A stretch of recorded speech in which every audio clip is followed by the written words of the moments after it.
নবগ্রামে বাড়ির দেওয়াল চাপা পড়ে মৃত্যু হলো এক 60 বছর বয়সী মহিলার। গুরুতর আহত 8 মাসের কন্যা সন্তান।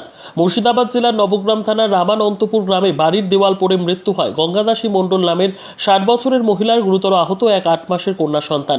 জানা যায় গঙ্গাদাসী মণ্ডল তার নাতির কন্যা সন্তানকে নিয়ে কোনো কারণবশত রাস্তা দিয়ে যাচ্ছিল। হঠাৎই একটি বাড়ির প্রাচীর চাপা পড়ে যায় তাদের ওপর।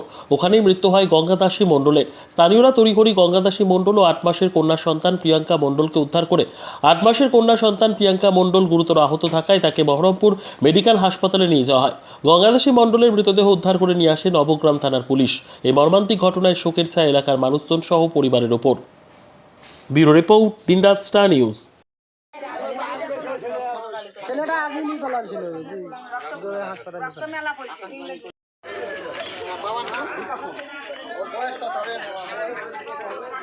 না না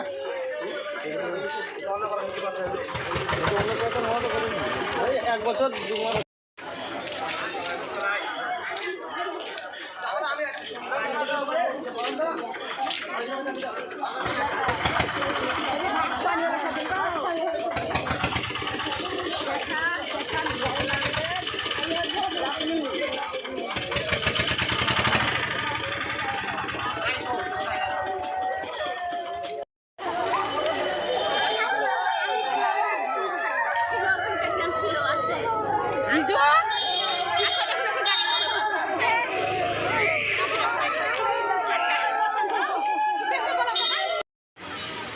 ও একটা পাঁচির ছিল, হালকা গেটের পাঁচির।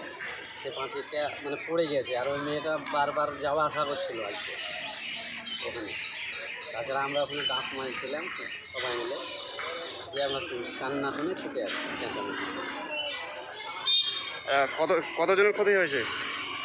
ওকে এখন একটা বাচ্চা কোলে নিয়েছিল, বাচ্চাটাকেও আঘাত হয়েছে। এখন বাচ্চাটাও পাঠানো হয়েছে বহরমপুর। আর বড়টা এখানেই মারা গেছে, স্পটেই মারা গিয়েছিল, কিছুক্ষণ জীবিত ছিল। পাঁচিরটা পড়ার পরে স্পটেই মারা গেছে মহিলা? জীবিত ছিল, ওই জায়গাতে জল টল দেওয়ার পরে সে নিঃশ্বাস ত্যাগ করে। আচ্ছা, বয়স কীরকম হবে? বয়স তো মোটামুটি 60-65 হবে। আর 65 বটে, কোনো ব্যাপার নেই, ভাতা তো পাই। আর বাচ্চাটার বয়স? বাচ্চাটা 10 মাস। 10 মাস না 10 বছর? 10 মাস। আচ্ছা, বাচ্চাটা কি এখন হসপিটালে আছে না কোথায় আছে? হ্যাঁ, হসপিটাল নিয়ে গেল। কোথায়? বহরমপুর নিয়ে গেল। আচ্ছা, আপনার নাম? আমার নাম সদয় মণ্ডল, বাড়ি? রামানন্দপুর। আচ্ছা।